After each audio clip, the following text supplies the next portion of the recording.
नमस्कार, freedom public platform पे आपका स्वागत है। साथियों, 74वां गणतंत्र दिवस महज कुछ ही दिन और पल में आने वाली है। देश का बेहद बेसब्री से इंतजार कर रहा है। उसके साथ साथ ठंड में भारतीय सेना अपनी परेड की तैयारी कर रही है और संपूर्ण भारत गांव से लेकर शहरों में इसकी तैयारी बेहद बड़े पैमाने पर कर रहा है। आइए अब हम जानने की कोशिश कर रहे हैं कि आखिर क्यों महत्वपूर्ण है तारीख 26 जनवरी।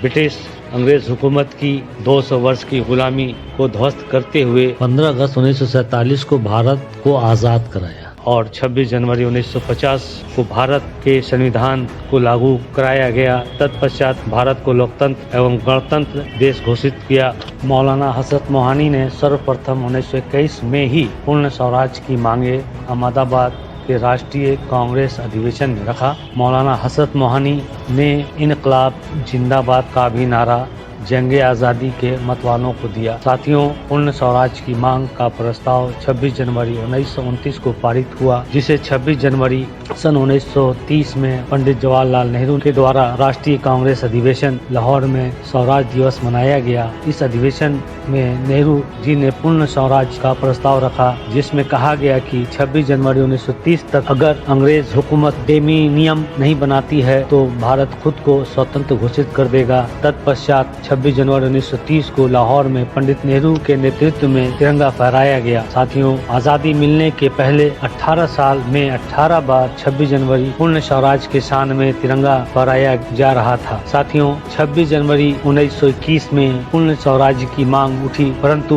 वीर शहीदों के लाल की कुर्बानी के बाद 15 अगस्त 1947 को देश आजाद हुआ तो सबसे पहले नई दिल्ली इंडिया गेट के पास प्रिंसेस पार्क में पहली बार पंडित जवाहरलाल नेहरू ने तिरंगा झंडा फहराया। साथियों, 15 अगस्त 1947 के बाद एक स्वतंत्र गणराज्य बनाने और देश में कानून का राज स्थापित करने के लिए 26 नवंबर 1949 को प्रत्येक भारतीय नागरिक के लिए हर साल 26 नवंबर का दिन बेहद खास होता है। इसलिए 26 नवंबर को अपना संविधान दिवस मनाया जाता है, जिसके द्वारा सभी अमीर, गरीब, उच्च वर्ग या निम्न वर्ग सभी को इस संविधान के माध्यम से न्याय मिलता है। परंतु पूर्व से ही पूर्व स्वराज 26 तारीख को अस्तित्व में लाने के लिए लगभग 2 माह के इंतजार के बाद 26 जनवरी 1950 को संविधान को लागू किया गया। 26 जनवरी 1950 को सुबह 10:18 में भारत एक गणतंत्र बना। इसके 6 मिनट के बाद 10:24 पर डॉक्टर राजेंद्र प्रसाद ने भारत के पहले राष्ट्रपति के रूप में शपथ ली, जो बिहार के लाल कहे जाते हैं। गणतंत्र दिवस यानी 26 जनवरी पूरी तरह राष्ट्रपति का होता है। राष्ट्रपति राष्ट्रीय ध्वज फहराते हैं। सेना उन्हें 21 तोपों की सलामी देती है। 15 अगस्त यानी स्वतंत्रता दिवस पूरी तरह प्रधानमंत्री का होता है। प्रधानमंत्री राष्ट्रीय ध्वज लाल किला पर फहराते हैं। गणतंत्र का अर्थ, गण का मतलब जनता, तंत्र का मतलब शासन, जनता का शासन। लोकतंत्र का मतलब जनता के लिए, जनता के हित में प्रशासनिक सेवा। पूर्ण स्वराज्य का तारीख परिवर्तन कर 15 अगस्त 1947 से पूर्ण स्वराज्य प्राप्त होने के बाद स्वतंत्रता दिवस उसी समय से 15 अगस्त 1947 से मनाया जाने लगा था। भारत का संविधान दुनिया का सबसे बड़ा संविधान है, साथ ही साथ दुनिया का पहला लिखित संविधान भी माना जाता है।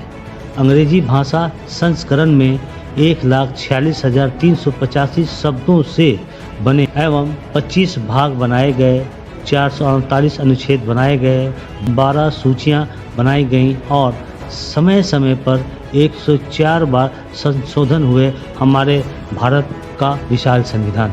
शब्दों के आधार पर विश्व में सबसे बड़ा संविधान भारत का संविधान है और हम संक्षेप में यह कह सकते हैं कि विश्व का सबसे छोटा संविधान मोनाको का संविधान है, जिसमें केवल 97 अनुच्छेद शामिल किए गए हैं। ये दुनिया का सबसे छोटा संविधान है। साथियों, हम नमन करते हैं उन महापुरुषों का जिन्होंने गुलामी के जंजीरों से मुक्त कर आज़ादी की खुशहाली दी, और हम उन्हें नमन करते हैं वीर बहादुर को, जिन्होंने अपने जान की आहुति देकर देश को स्वतंत्र किया। जय हिंद, धन्यवाद।